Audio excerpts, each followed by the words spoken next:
What to expect when you enter the exam center on your exam day for your civil integration exam, your inburgeringsexamen. As an exception, this video is in English because I think it's good that you are well prepared, that you know exactly how your day is going to look. Let's start with a little warm-up and icebreaker. Which one of these two objects do you think you can take into the room? Can you take a cup or can you take a pen? The first thing that you need to expect is that you have to leave almost all of your possessions in a locker. They do say if you want to drink something in the instruction videos on the website of inburger.nl, they do say if you want to drink something during the exam, you can bring a cup. So you can bring a cup. What you cannot bring in is a pen. You cannot bring in a jacket. You cannot wear a face covering at all. And they might ask you in the exam to expose your ears. Why is that? Because they don't want you to record the exam or have a microphone in. There are very bad people that have done that. They have bought the questions to the exam. They have recorded exams. Actually, a lot of students on the B1 exam had to do their exam again. I think it was 700 people affected because someone sold questions to the exam. And there were recordings of these exams that came out. This is of course totally unacceptable, so you cannot bring anything into the room. How does the day start? You're gonna arrive there and you're gonna make sure that you have brought your ID. This can be a Dutch driver's license, a Dutch passport, a Dutch ID card, and there is a list of 20 more IDs that are allowed. Check on the website which ones are allowed and make sure you bring a valid ID. Once you arrive at the center, you're gonna go to the counter and you're gonna say, "Hi, I'm here," and you're gonna say, "Oh, I'm gonna be there for this exam." And the employee will help you along. The employee will point you to a locker where you can leave all your personal items. So they will have already verified your ID. They're gonna check, oh, is this the same person? Of course it's the same person. They're gonna check, is it you? And then you're gonna leave all your stuff in a locker. So you cannot bring anything inside. You cannot bring food inside, nothing. Only your ID and yourself. No scarf if it's cold, no watch, no smartwatch.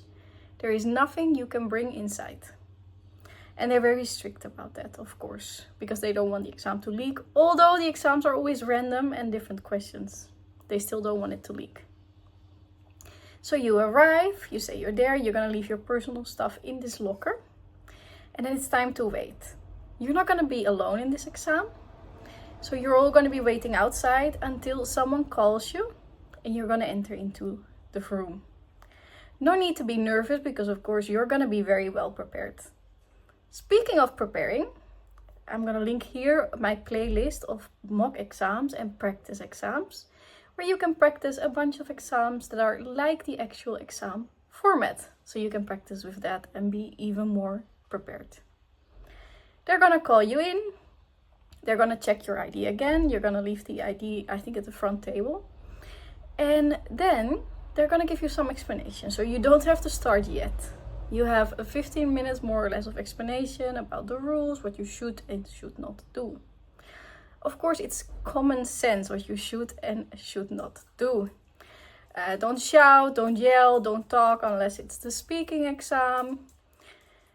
And yeah, like I said, they might ask you to expose your ears because there have been people that had little button cameras and a microphone, a speaker in their ear, and they were giving the answers live, basically. Don't participate in that, please, because it might be that the entire exam is going to be invalid, your whole group, your whole day. And even B1 had a stop. They said, okay, whole summer we cannot do exams because our exam has been leaked. So don't do that, please. So you're going to start the exam. You have a lot of time. All of the exams are on the computer except for schrijven. You don't even have to bring a pen because they're gonna give you the pen. Although I think I would like to bring a pen just to be sure. But they also hand you the pen. It's gonna be on paper. Everything else is gonna be on the computer. What I think is the most difficult for my students when they come to me after the exam, they're like, ooh, but in speaking, I hear everyone. You're not alone in this exam. You're in a big group. It might be 15 people. There might be 2, but there might be a big group. And you're going to hear them talk all at once and they might not say the correct answer. So don't listen to them. Focus on what you're doing yourself.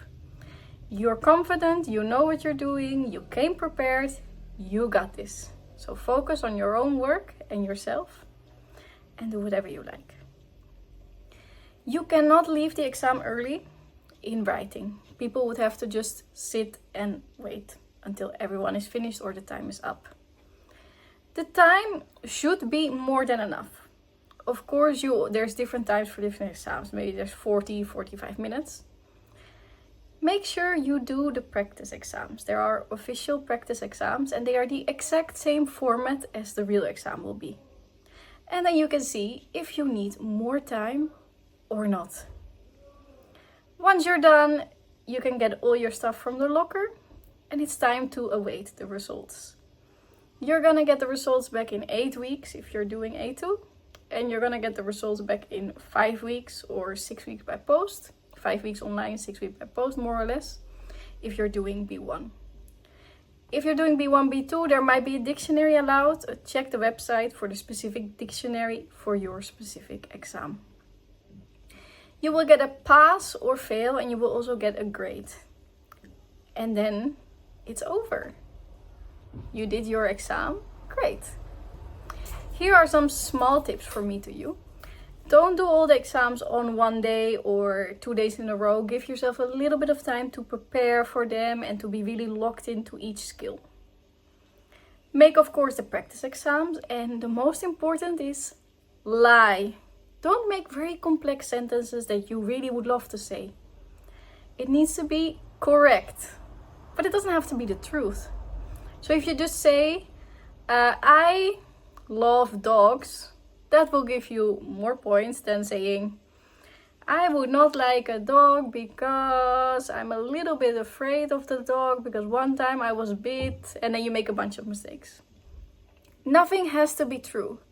So if the question is about kids, yes, you have a son and a daughter. Maybe you have a daughter, but you forgot the word dochter, because this can happen on the spot with stress. It can happen. Lie. And keep the answers very short, simple, and straightforward. That's all you need to know about the exam. Make sure you arrive on time. Give yourself some extra time just in case something goes wrong. Maybe the trains are delayed, which is almost always. So give yourself a little bit of extra time to arrive. Bring a snack. You cannot bring it inside, but if you have to wait, you can snack. And make sure that you bring your ID. That's the most important. If you don't bring your ID, unfortunately, you're gonna have to retake it and repay.